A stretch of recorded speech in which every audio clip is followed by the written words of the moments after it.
Hi there, lovely people. Good morning from Dhaka, Bangladesh. How are you all doing? Hopefully, you're doing good. I'm not doing so good. I'm recovering from sickness once again. I fell severely sick eating some exotic food from our one of our restaurants late night. Terrible day. Basically, whole day was power failure and all that, and I sort of ate the wrong food combination, seafood and all that. So I had severe food poisoning the night before this night. So I was basically spending the whole day on bed and taking medication now, but I was going through excruciating pain. So hopefully, I do apologize and you forgive me for my weak voice. Time right now is 2:30. So I'm doing a couple of reviews. First one is done, which was Latafa Mahir Legacy. Hopefully, watch that because that one was one of my most requested videos. Just checking the mic if it's okay. So I am gonna do initial impression on one fragrance that I just recently saw a few days back, and I was very interested seeing the name and presentation. Especially the presentation got me, and given how affordable this is, I really had to get it. Big thanks to Fragrantica for sending this to me very quickly. These are like $22, $23 budget range in Bangladesh, maximum $25. Okay, 100 ml EDP concentration. The fragrance called Forbidden Sugar by Emir Collection, Paris Corner. I get tired saying these names because there are way too many sublines and lines and stuff. Okay, so let's just call this Paris Corner Forbidden Sugar.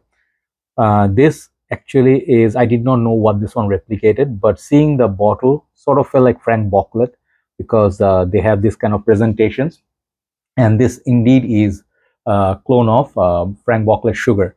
So the names are similar, Forbidden Sugar. The name is actually more interesting than the original Franck Boclet because forbidden, anything forbidden, people feel, okay, we'll give it a try. So I got it, blind bought it. I saw a review from one lady who I love a lot.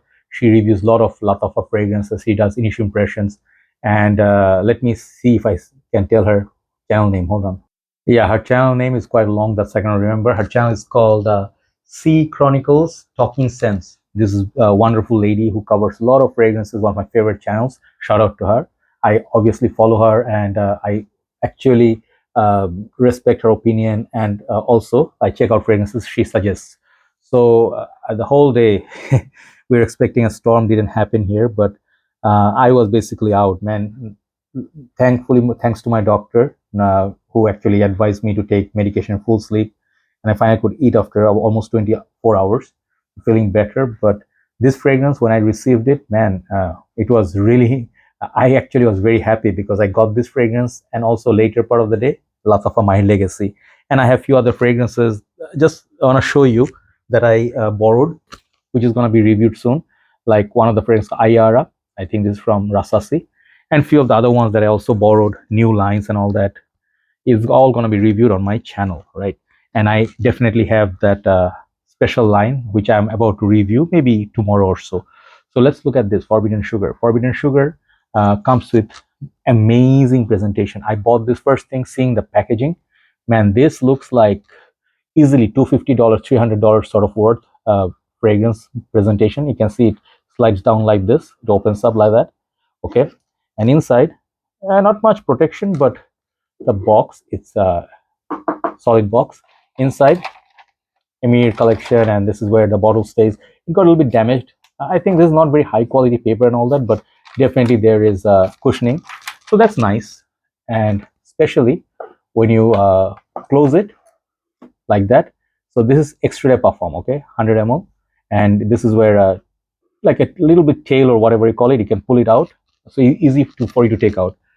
The back, Paris Corner, made in UAE, Dubai, and up there it has Emir. Like man, my brain is not 100%. Emir logo.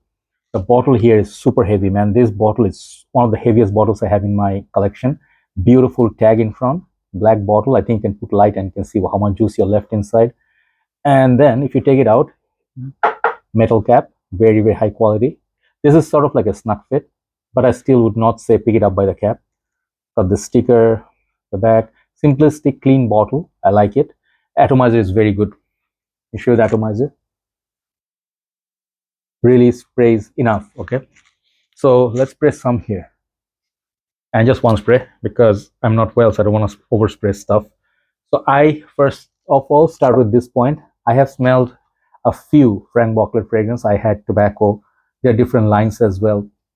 But Franck Boclet, they have other fragrances like the name wise, like sugar.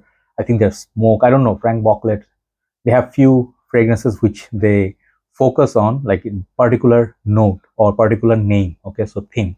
So I never smelled the original sugar, but people say it's like a powdery, sweet, citrusy kind of fragrance, which is not everybody's cup of tea, and also an unisex perfume.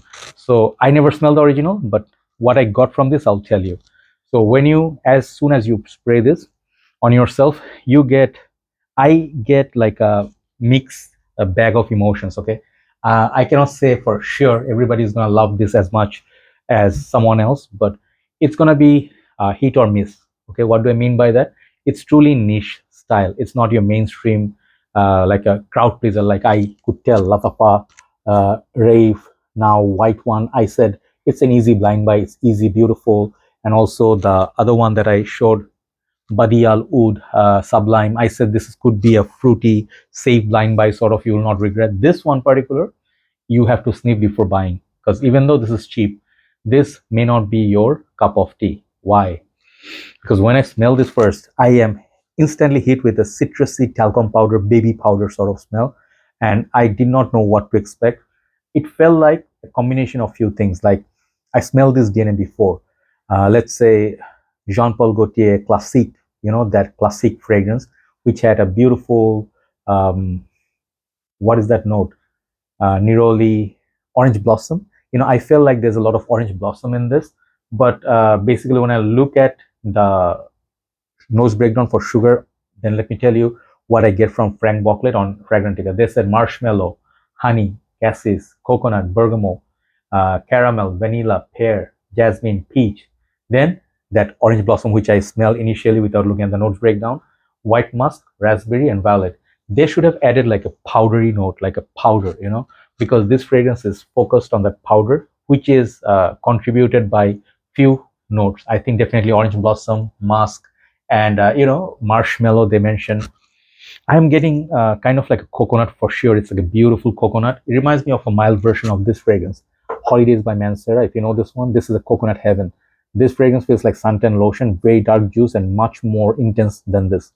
So it gives me that sort of vibe. Okay, but the coconut in this, it's not the only player. So it's a gourmand, powdery, weird fragrance, and I would say women in general will be more attracted towards this one, because men do not appreciate powdery fragrance that much. That is my experience. Like, at least in my country, men, they like to wear masculine fragrances, citrusy perfumes, okay, tobacco, booze. They don't want to wear something that may give off a vibe of, uh, unisex or bit feminine like. I would not say 100% with confidence that many men would say, hey, this fragrance is my jam. This is so confidence booster. No, this fragrance is going to be perfectly unisex, perfectly like French coffee, beautifully, perfectly unisex, or something like Holidays Mancera, unisex. So for me, it's a 50-50 split. For me, I would wear this, no problem. But it's a beautiful fragrance. If you like, you get along. If you can go past that weird citrus and powder combo, it gets better. So you start getting no sugar. That is the funny thing, because there is no sugar note mentioned in this, and I think sugar was mentioned. I remember one fragrance I did long time back. I think it was burnt sugar note in Givenchy's pie, that had this boozy vanilla or boozy burnt sugar. This one doesn't remind me of that sugary sort of or caramel sort of vibe, even though they mention caramel. But it does feel like, I'll tell you, Inglorious Bastards, if you've seen that movie, Brad Pitt, like this, the beautiful movie. I watched in cinema like twice. So there was this dessert, and I forgot. Is it? And I always forget that Bruchel. Let me see the name. Hold on. Yeah, I said Bruchel. Actually, it's strudel. I think strudel. Okay, strudel. I think yes. So that's a delicacy, maybe perhaps in Germany. So there was this scene, very intense scene. Even if you watch the film, I'm really big fan of that movie because they have particular few scenes which is very intelligent, well done, and well directed. Like the milk scene in the opening, also that tobacco pipe that was funny, and a few of the other scenes where they said what like when they introduce themselves and then they say they struggle to say the name and you cannot hear. Funny anyway.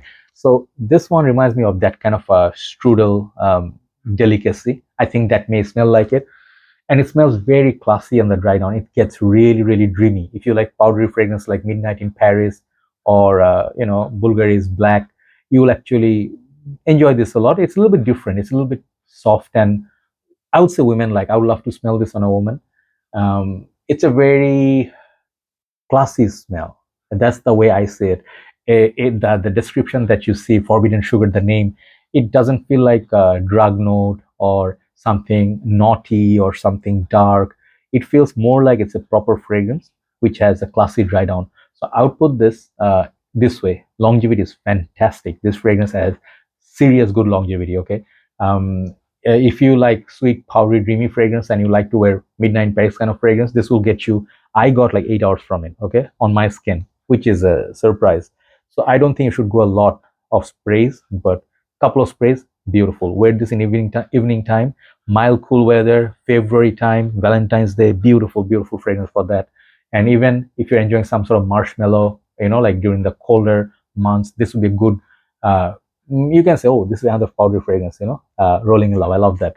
So you can enjoy that in that cooler setup, but in high heat, this fragrance may turn sour. Okay, this is a dangerous proposition, very dangerous, because the sour smelling kind of fragrance really puts me off. I do not like sour fragrances at all, not in a good way at least, because it can smell like something gone bad. Okay, that I don't think anybody would like in particular. But man, the orange blossom and the coconut and the marshmallow, they're really blending well. The opening citrus is the only thing I do not like about this.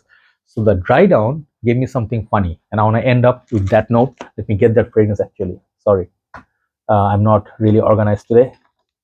Okay, if you know this perfume, Lolita Limpica Green Lover. Man, this fragrance is beautiful, beautiful. I love this fragrance, the citrus combo with that, like the vanilla dry down. It has some of this property, but this is actually more beautiful compared to this, because this is a lot more lemon. So if you like Lolita Lempica's dry down, I mean, it will remind you of Green Lover a little bit. Okay, so that's about it. So that's my description more or less. Longevity is fantastic. I think it's a cold weather perfume and very good quality. If I smell the original, then maybe I can compare. But on its own, it's a good fragrance, but definitely not blind by word. It's a love it or hate it. Okay, so my overall rating for this presentation is 10. Man, I love this presentation. I love the longevity. I love the dry down, but the opening I'm not a very big fan of. Overall, there's no sugar in this. Okay, always keep it in mind. But it's trying times. If you like it, then get it. Okay, that would be all. So overall, I'll give this fragrance 8.5 out of 10. Check it out. Forbidden Sugar by Emir Collection, Paris Corner. Thank you so much for watching. I think go upload this. Good night from Dhaka, Bangladesh, and take care of your health. Bye bye.